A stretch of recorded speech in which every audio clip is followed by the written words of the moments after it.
Nous sommes toujours sur le circuit de Nogaro avec l'organisateur. Peux-tu nous dresser le bilan de cette saison?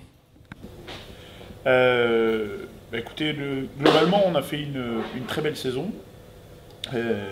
Autant sur la première édition des Classic Days au Mans, et ici pour le Classic Festival à Nogaro pour cette 6e édition, on a un bilan très positif du week-end.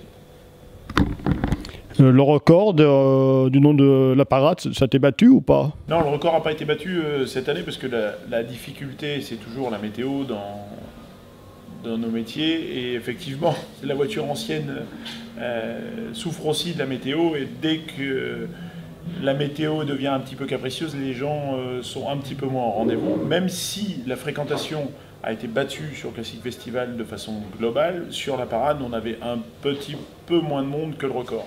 Néanmoins, on a eu 401 voitures, ce qui est très très bien et qui va nous permettre de retourner un peu plus de 4000 € à l'Institut du cerveau et de la moelle épinière, ce qui est très bien pour la recherche.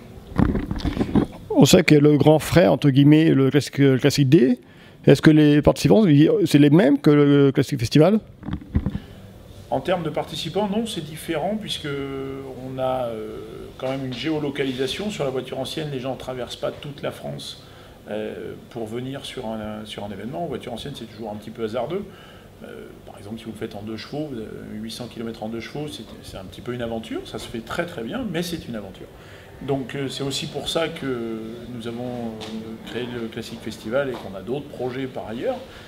Mais certains, les plus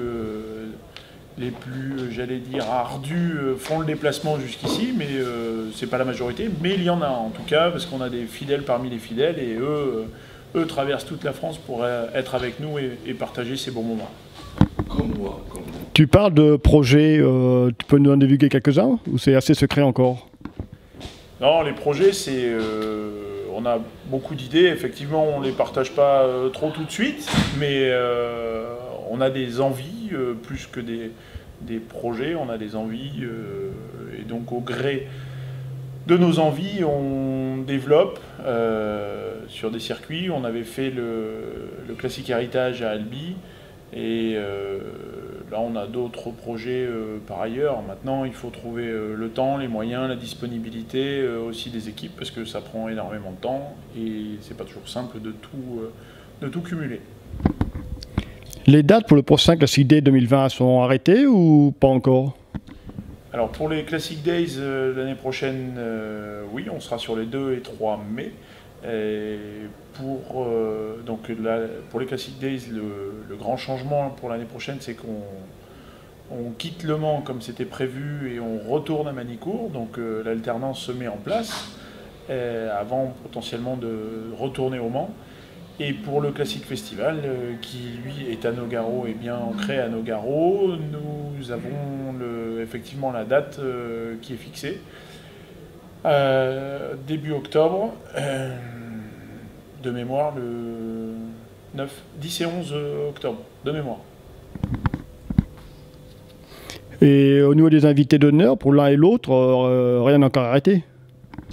Les invités d'honneur pour le Classic Days et pour le Classic Festival sont arrêtés, et ça va être à peu près énorme.